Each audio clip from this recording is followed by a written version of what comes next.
Hola, mi gente. You are listening to Dancing into Parenthood, the Entre la Familia series, where Latinos get to hear our stories about raising our children with special needs. I am your host, Dr. Divina Lopez, board certified pediatrician for over 10 years and mom to a little boy with autism and ADHD. My motherhood journey has been my greatest inspiration to creating this podcast because when it comes to our community, we have unique circumstances that we keep entre la familia that we need to share and no longer keep quiet about. On this show, I will give you the tools, information, and strategies to raising a happy and healthy human being. Each week, I am connecting you with other Latino families who have generously shared their personal journeys and struggles so that you can have clarity and insight on what it takes to raise such a special child. Before the episode starts, I want to remind you to follow us on social so you don't miss out on all the support I love to share with you. You can find us on Instagram, YouTube, TikTok at Dr. Divina Lopez, and any place that you hang out on the internet. Also, I can't wait to start the parent sessions. We're starting group parent sessions, and I want you to be there. I want to help guide you if you are struggling with parenthood, if you don't have support, if you're insecure about the choices that you're making for your child. If you just want to get it right for your child, then I encourage you to join the 12-week program where we will meet once a week and I will teach you how to advocate for your child, how to navigate the medical system, how to navigate the educational system, where to find your support system, and how to build healthy family relationships so we can break those toxic cycles, create boundaries with family members, and also learn to love ourselves through it all. All right, mi gente, I want to see you there. So make sure that you go to my website and that you drop your email in there. That way you are the first to know when the group sessions start. Now let's get into the episode.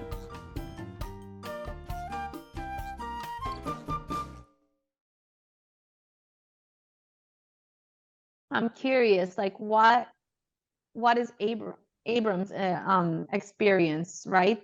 Being a Yeah. older sibling to having to just like deal with his own life with his parents probably paying a lot of attention to his baby brother, and what was that like for him? I think that's also a really interesting story because we hear a lot from parents, but we don't really hear too much from their siblings. Exactly. Yeah. And that's something that we have been very vigilant on, with making sure that Abram has an individual life, the same way we are trying to make Diego be productive. We want Abram to have that same path, and we've always told them that your path is your path. Yeah. And Diego's path is Diego's path. And yes, there are a lot of things that they did together and at the same time, like School of Rock, when they were both in School of Rock at the same time. But those are things that you're both talented in. But your friend group is your friend group, and his is his friend group. And then there are going to be friends that you have in common.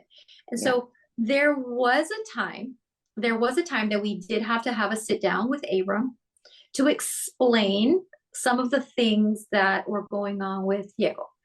And then there were times where it was just like, as needed. We have to do this because Diego needs this. We have to do this because of this, or we have to say it like this because, just a little explaining here and there, a teachable moment type of situation. And then there was a time that we reached a conversation. It had to be a sit down, crying, hours long conversation about him feeling isolated, a little bit neglected, from Yeah. his perspective. Yeah. Obviously, he was Absolutely. not neglected in the legal way, but he felt like we had a hyper focus on On his Diego brother. Yeah. things. Mm-hmm. And so we had to really explain to him how his feelings were completely valid Yeah. and how everything that he was saying and experiencing were true Yeah. for him and for us. Yes. That, but that that we had a rationale for the things that we were doing. Yeah. And that he does have this disability. He does have these issues that he has trouble with. And Abram was very good at saying, yes, I know that he is different, even though I don't really like that words, but those are the words that he had access to at the time. I Right. know that he's different. I know that he has to do things a certain way. I know that he's in special classes. I know that his behavior is not the way other kids behave. Yeah. But he didn't, but he was also, like all children, very egocentric. And Yeah. that's, still. But he saw it through his own experience, and we definitely validated that experience for him because it was true. It was Yeah. absolutely It true. is, it is true. We did So not put flowers on it, and we just said yes. But I had to shine a light on things that were very specific to him, because when he was feeling this type of hurt, he was not able to see some of the things that we do for him. Yeah. So I had to explain to him, you know how Diego doesn't go over friends' houses?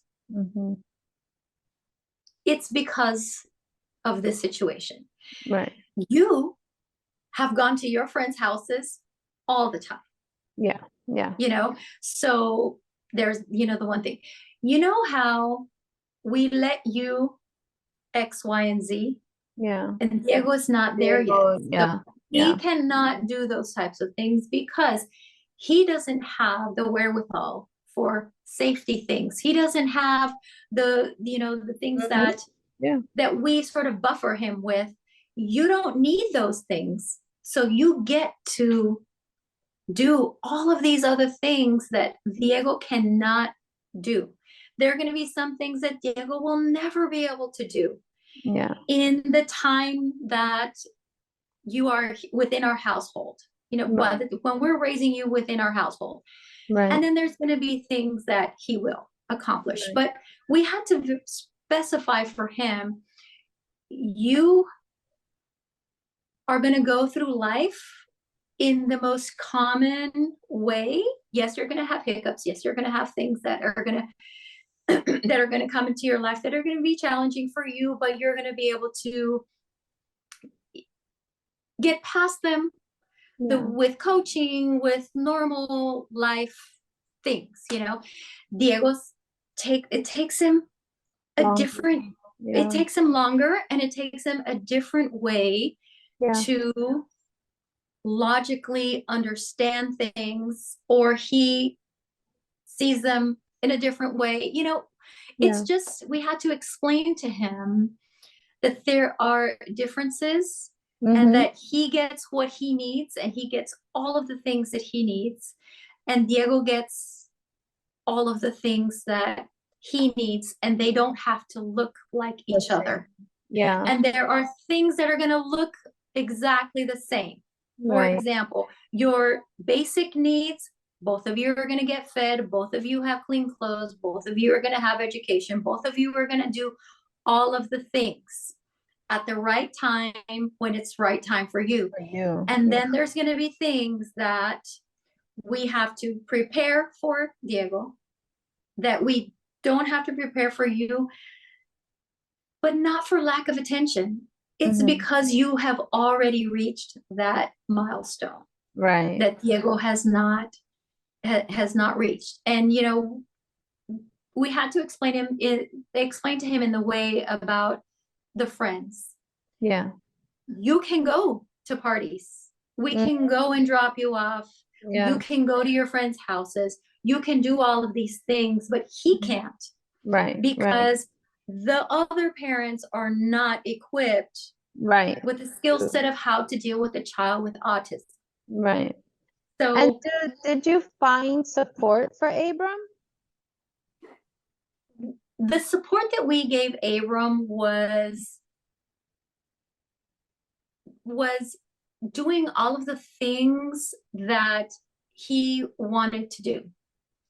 And But I'm talking about like maybe having like a support group for siblings or something like that. Did you ever find something like that for not him? necessarily, no, we did I'm not just do that wondering like if because, those are easy to find. It probably isn't.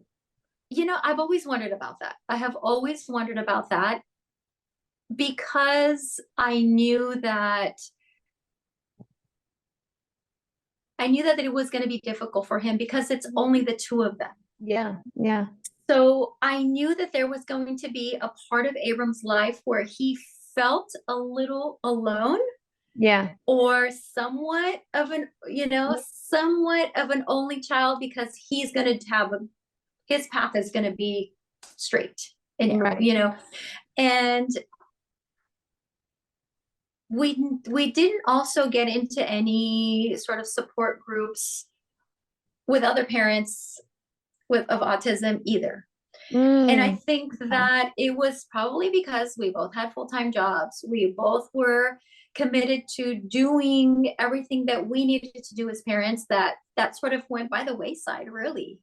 That's Yeah. all that's the only way I can explain why we didn't, is because we were just so committed to us doing and knowing the ins and outs of how to deal with him. But when we talked about it last night, and I told both of my boys because they went to the gym with me yesterday, and we talked about what was going to happen today with you. And I said, do you have anything that you would like to share with her? Yeah. Yeah. And Diego in the backseat jokingly said, I'm sure for Abram it was a nightmare. And Abram said, no comment. But I think this is the dynamic between brothers. Usually, if Abram had said that, it would really hurt Diego's feelings. Diego. Yeah. But if Diego's saying it, it was sort of like, they were doing the guy thing, the do thing, the way they interact with, But between brothers. that's him having a lot of insight, right? Because usually, Yeah. especially at that age, just like you said, they are very, very in their world, hyper focused on themselves, right? Yeah. And I think that that's amazing that he has this insight that it was hard on my brother because a lot of times what happens to the other sibling who is totally typical is that they grow up really fast, right? And they Yes. oftentimes do feel 100%. like I did it by myself. My parents weren't paying attention to me. Yeah. And so they have a different sort of freedom, which they Mm-hmm. probably don't appreciate because they're like, hey, how come I get this? And all of your attention is on my brother the whole time. Right. Um, which, probably if he talks to other kids, he might be like, oh man, I got really lucky because my parents weren't micromanaging me, Right. Right. he's not gonna appreciate that part until later on in life. But that's usually what happens. A lot of siblings, talk about how they felt. Just I'm happy that you validated, that he felt like he was being neglected, but he's not being neglected. It's just that you're capable of doing things that, you don't really need our hand, us to hold your hand through this because you can do this, right? Right. And I mean, he had both of our kids have had all of our attention because we have been very, because we had a lot of years of that isolation that we talked about earlier. It was just the four of us, Yeah. and it was always the four of us. So, Diego doesn't know what it's like to have a sibling with disabilities because he has only seen a very, very neurotypical brother, and the other way around. Abram doesn't know what it's like to have a neurotypical brother because this is Diego is the brother that he has. And now going back to the way they see it, there came a time, which we're going through now, with Diego is the reverse.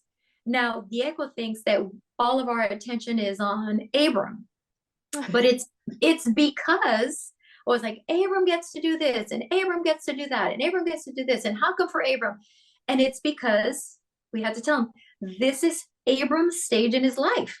He goes away for college. He doesn't live here. Yeah. Part of the year he lives on campus. Right. So he has to have different things, that requires different things.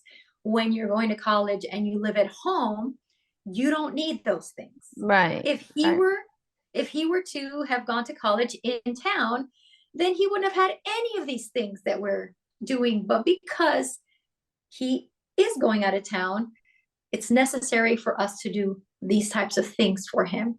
Right. And so both of them at different times saw the other perspective. The same, but in the other person's perspective. Which is also part of being siblings, right? Like part of being siblings is like, oh, you do this for that one and you don't do it for me. So that's really normal, because I go through that with my brother all the time. Yeah.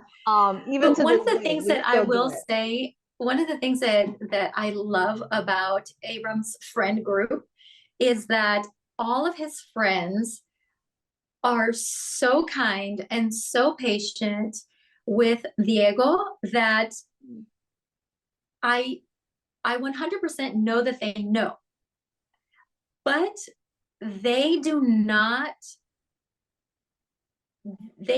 treat him as such.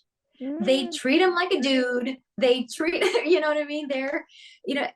They are very much, include him in things, and they have never said, no, Diego can't go.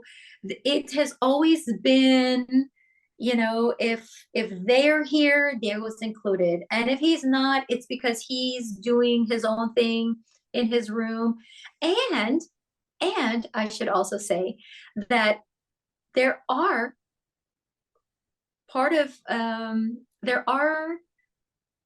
both Abram and Diego have a mutual friend who is more Abram's friend, but is also Diego's friend, who is also on the autism spectrum.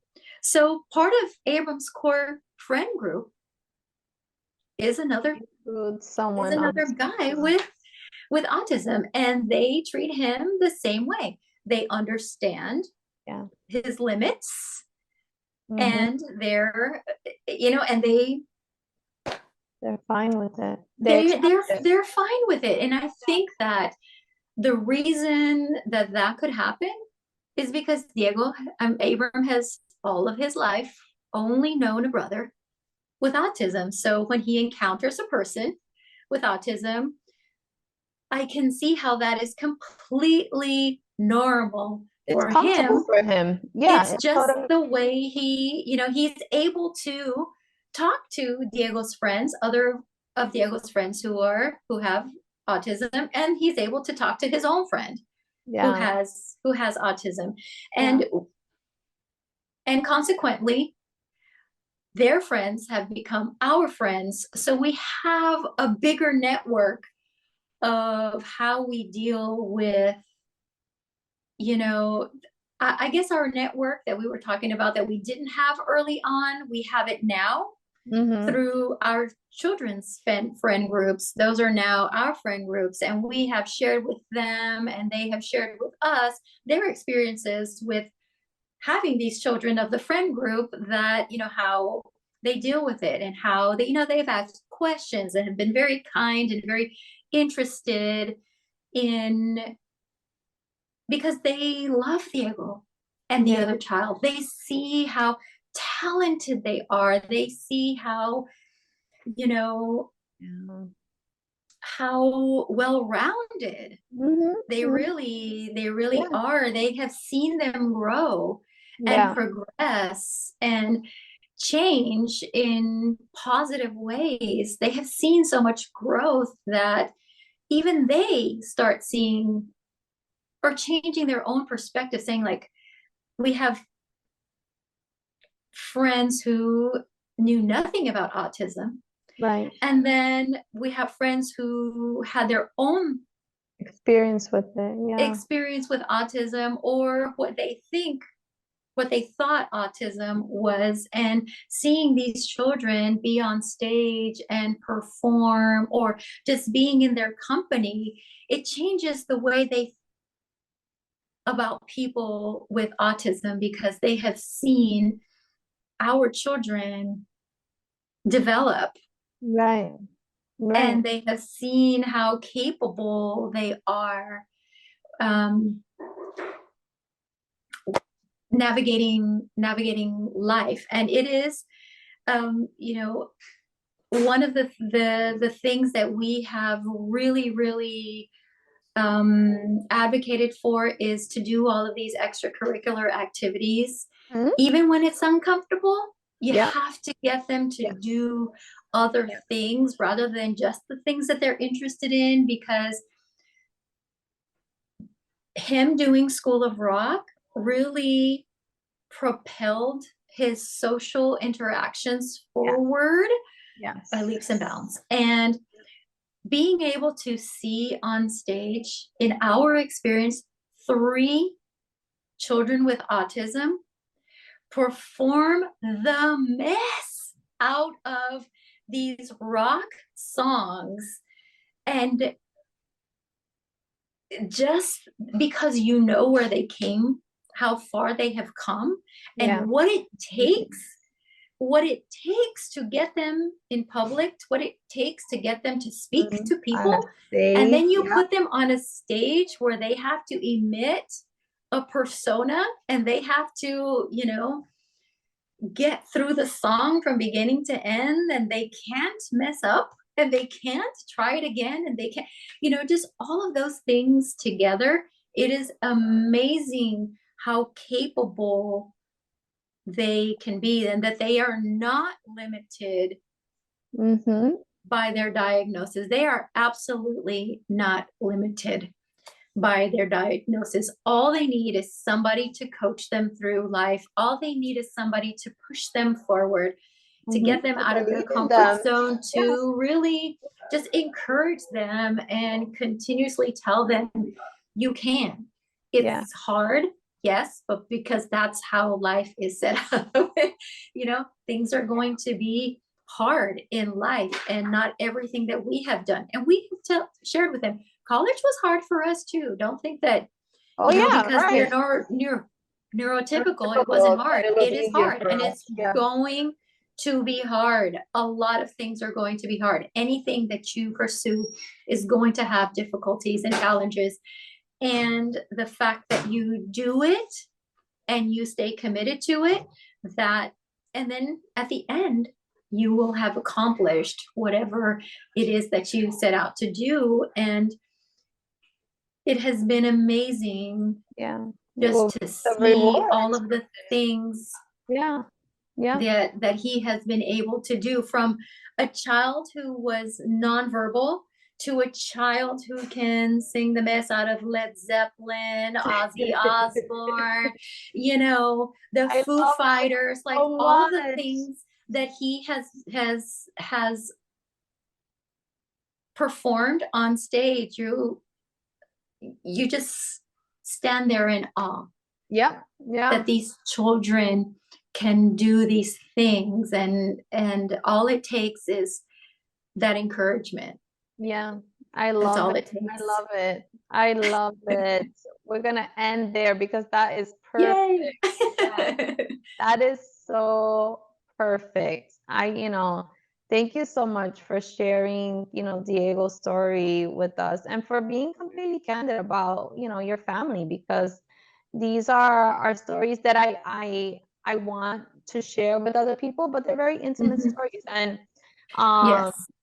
you know, it's just, I have so much respect for your family. I really do. Thank you. Especially after being able to like hear all of this, right? It's like, wow, I'm really proud of him. I am so proud of him when I see, your posts on Instagram.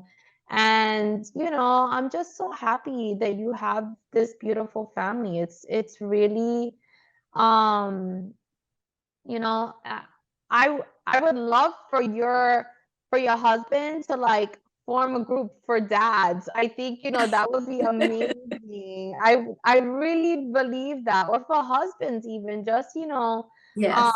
for families to be able to have the sort of like commitment and, it's like you guys just did it all right. Like you really did. You really, Thank really you. did. And I just think that that's so beautiful, and I admire that a lot. I really do. Because if most families could even do probably half of what you guys did, we would all be in a much better place. Children would Thank you. be um just I don't even want to use the word happier, but just emotionally healthier, right? Because the communication that you guys had, because of the strategy of having a united front for your child, like, and never giving up on each other either. Yeah. It had to be in all of those areas that you guys were really strategic about saying, like, we are going to do whatever we have to do, whatever it takes, and you were just so smart about it. So that is amazing. And I hope that when people hear your story, they think of what they can do in that way. Like, how can they emulate that in their own family so that their children could just thrive? And, it really doesn't take much except a lot of commitment, dedication, and love. And, like, that's really what it takes. And then finding the right support, because you do need to have your life too, Yes. Um, so, God bless you all, because I think phenomenal. Like, this hands-on is probably one of the best stories that I've heard. And, I hope that Diego understands how blessed he is to be a part of this family. Um, and it's just, it's one of those stories that you could just be like, this this child really had all the right pieces that went together, right? And Mhm. when you do that, then you can have these wonderful, wonderful lives. And you have to be proud of yourselves. You have to be like super proud of yourselves for everything that you've accomplished. And I know there's always things that we go back and we think, oh, maybe I could have done this better or something like that. But you guys Oh really did it yeah, right. You for really sure. no, no, but you really, For really did it right. sure. You really, really did it Yeah. right. Um, so, thank you so much for sharing all of that with us. And I'm also happy that you only cried once, because Theresa is a crier. Yes, Teresa I is a am. crier. And and then I don't want to start crying. I'm not a crier, but she could get me to cry. And I'm like, I don't want to do that. But she is a crier, and I love that part about her, because she will get you there. She will definitely get you there. But one other thing that I want to highlight is your faith in God too, Yes. because I think that, I mean, I'm just me knowing you from the space that I know you from. God was probably always at the core of your family, and I think that that's also a huge part of what could keep a family together in order to get it all right, right? We need to have that faith. Exactly. Exactly. And one of the things I had shared during our Bible study is that when I became a mother is when I had proof that God was real and that God really is love, because that is how I was worried for myself, only because of my own upbringing, that I was not going to be able to have that capacity for love in the way that I wanted to receive it growing up. and this, I had a commitment that this is my opportunity to give my children what the kind of love that I wanted from a parent. I felt like when my child was born, I felt that I was able to give them the love that I wanted as a parent, but that I was also going to be self-aware that I was going to give them the love that they needed as an individual as well. And I always saw that as doubling up on love. It's the love that I'm capable of giving, but I'm also capable of loving you in the way that you need to be loved. And it's having that faith in God, because that was the point in which I knew that it was possible. And that I knew that it was possible to break a cycle that I was born into, that it did not have to continue with the next generation, with my sons. And that and becoming parents were our choice. It was our choice to be parents. And it is also a daily choice to do right by them. And that for whatever lack of the parenting that we needed, God gives us the type of parenting. God gives us the type of parenting that we need. And through his intervention is how we can become the parents that we want to be for our children. Absolutely. And also be the parents that our children need for us to be for them. And I think that if it weren't for that daily prayer, for the daily gratitude and the daily thinking that through him we were able to become parents after a miscarriage, that not just that, we were blessed with two. And not just that, he gave us each, he gave us individual children that are going to have different paths in life. I think that it has been a blessing for us, because it has taught us to be the type of parents that we are. We have a lot of knowledge now by raising a neurotypical and a neurodiverse child. We have a lot more knowledge. We have a lot more to pull from. And I think that was also a blessing for us, because we are lifelong learners. We love both my husband and I, we love to learn, we love to share our experiences. And my husband is also a very, very faithful person, and he also seeks God's guidance when we're both just spent. We both look to the Lord for all of those, for the guidance, and for just the support that we need, just the feeling that it's possible. Absolutely. Because we saw it through him. So that's how we know it's possible, because he gave that to us. But thank you so much, Theresa, because this, like I said, sharing your story is really important. People need to hear all of this. And I know it's been a journey. And it still is a journey. It still is a journey.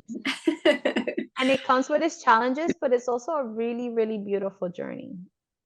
Yes. It has been very helpful throughout our lives. It really has been a blessing. Through all of the frustrations that comes with it, it is also a bigger blessing than the frustrations. Yes, absolutely. Well, thank you again. And give Diego a big hug from me, because I think he's done amazing. And give Abram a big hug from me too, because he really did. He was on his own path, but I'm sure Yes. for him it was also, pretty challenging, and a lot of it is just regular sibling stuff, but a lot of it, I can understand like why he may feel the way that he does. He Yeah. probably has a lot to teach other people, right? Because he's lived so closely with somebody, and he's seen the entire like journey himself. So, Oh, yes, for sure. For sure. I always remind him that he has a lot of knowledge when it comes to yeah, when it comes to siblings with yeah. autism. And I'm hoping that one of these days he will be able to share his own story, because I think that he has He a can come lot on the to podcast if he wants. Tell him I'm he sure can he come has a lot to on. share and a lot of knowledge to Yeah. give other siblings. I think he has a lot of knowledge to share. And I think that's needed. I really think that that's Yes, needed. So if he wants, tell him he's invited anytime he wants. I'm being I serious. sure will. I sure will. Yeah, I think that's a really important story that he has there, especially because he's an older sibling. Yes, So he's really seen the entire journey. Like he yes, has experienced it. So, it would be very interesting to hear his perspective. yes. I think that it'll happen. Let's make it Yeah. happen. Yeah, he's so cool too. Yeah. I like if I could do a documentary on him, I would. Yeah, because I think that's like a really important story that we don't hear.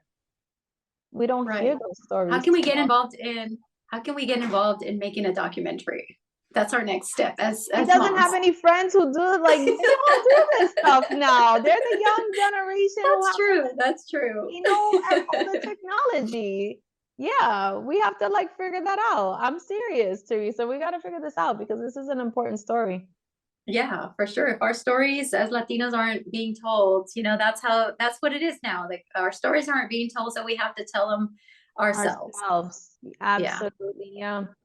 But I love you so much. I love you, and thank you for taking out all this time and, just being so candid and sharing all of these stories with us.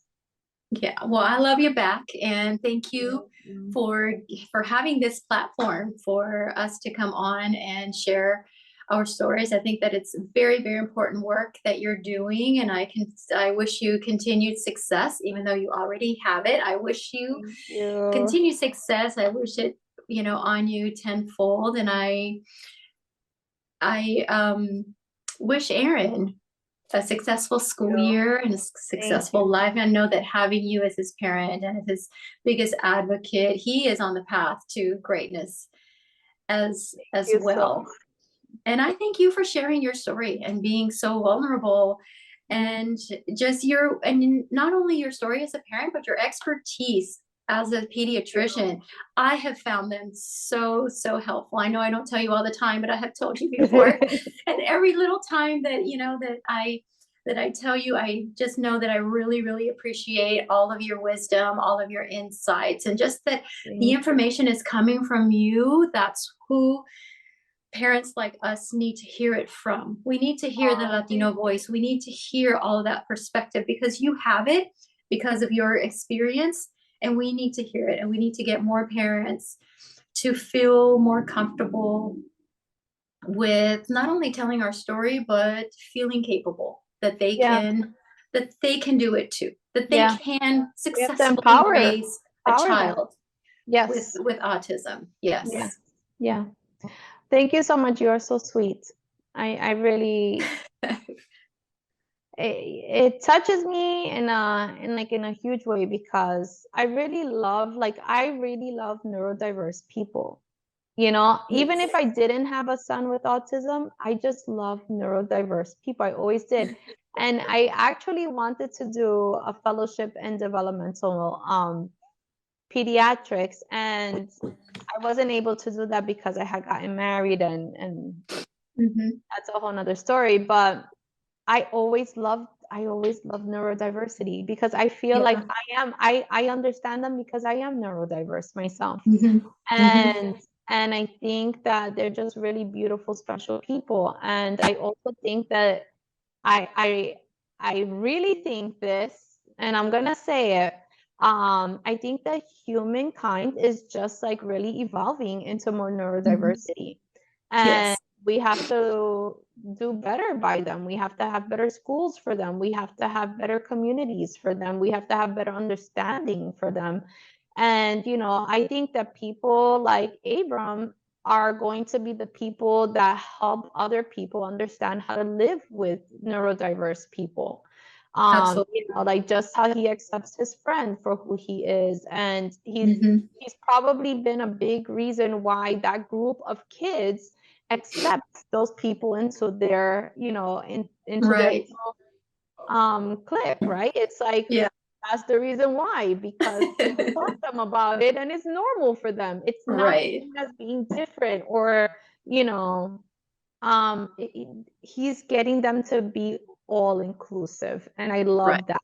I Right. love that so much, So, kids like Diego need more people like Abram who are going to be helping other people understand neurodiversity. So good for him. Yeah. I know, Thank seriously, you. good for him. I really love that, and I'm happy to hear about both of your boys and how different they are and how similar they are, and it's a good thing. It's a really good thing. And I one Agree. one thing that also came into my mind while we're talking about this is because this autism diagnosis is more common in boys. Boys are going to be the ones who are going to change it up, right? Usually we think Mhm. about girls being this way, but Yeah. it's actually going to be the boys because boys are going to have to exist more in this world. Right. Typical boys are going to have to exist more in this world. So they are going to understand it better and accept it better. Yes. That's just me looking into the future. That's exactly what is happening right now. Oh, yes, for sure. I mean, and the fact that they're boys and we live in, a more patriarchal society or a male dominated society when it comes to jobs and how, business works and all of that. I feel like more and more you're seeing it, and I hear it from my husband who is more in corporate America. He's like, I know, I That work with man people who are who I undiagnosed, know, but they are definitely on the spectrum. Yeah, yes, you can point it out. I can point it out in a second. exactly, Yeah, I can point it out in a yeah, second just by talking to somebody. Just give me a few minutes with them. And I know they are just yeah, undiagnosed people on the spectrum. And so like people that have been really considered difficult or like, oh, that person is a little weird in the workplace. No, that yes, person may be on the spectrum and they need certain things. And so when they are maybe requiring silence or something like that in the workplace, you have to now start thinking about this. Like, is that person trying to be difficult? Probably not. They're probably very sensitive right, to certain things, but they didn't have this diagnosis back then. And so, very interesting stuff that, yes. And he yeah, sees it a lot because he's in the yeah, technology field, so he sees yeah, it a lot. He's like, a lot of neurodiverse people are in technology yes, because of yeah, the logical yes, way way that, of thinking. Yeah, yeah, and they're that brilliant when it comes to this topic. I also think that there are many doctors that are on the spectrum. So yeah, many doctors are on the spectrum. And yeah, and that may be why when you go to a doctor, you're like, how come they don't have bedside manners? Maybe because they just don't have social skills, not because they're not trying to have bedside manner. But right, right. yeah, yeah, I see yeah, that. I really believe that because some of the most brilliant doctors that I know, that these people are they just know textbooks so well they can score the highest on these board exams that we take, and they really are people that are probably on the spectrum because their social skills are poor, but they didn't have that support, right? Yeah.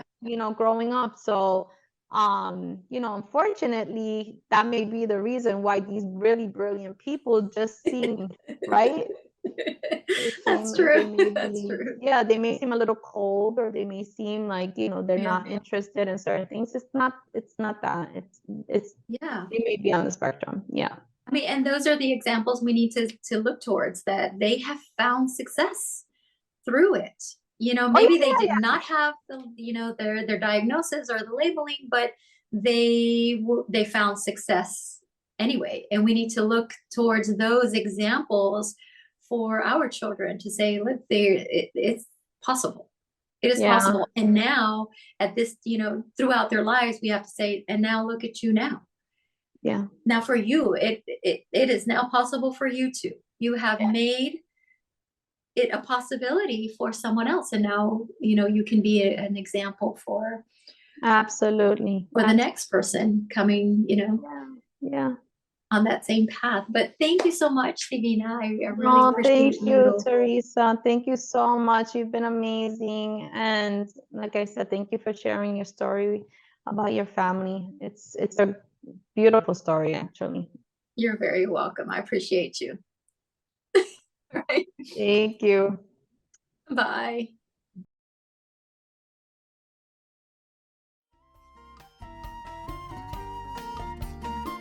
If you enjoyed this episode, share it with your family and friends. Also, join me for my group parenting sessions. I want you to be the first to know, so go directly to my website at www.drdivinalopez.com and share your email with me. That way you'll be the first to know when sessions start. Also, you can find me on Instagram at Dancing into Parenthood and on TikTok at Dr. Divina Lopez. Also, if you like this podcast, please subscribe. That way you always know when a new episode drops. I love you. Bye. Please keep in mind that all advice given in this podcast is general information. To understand your specific situation, you must consult with your pediatrician.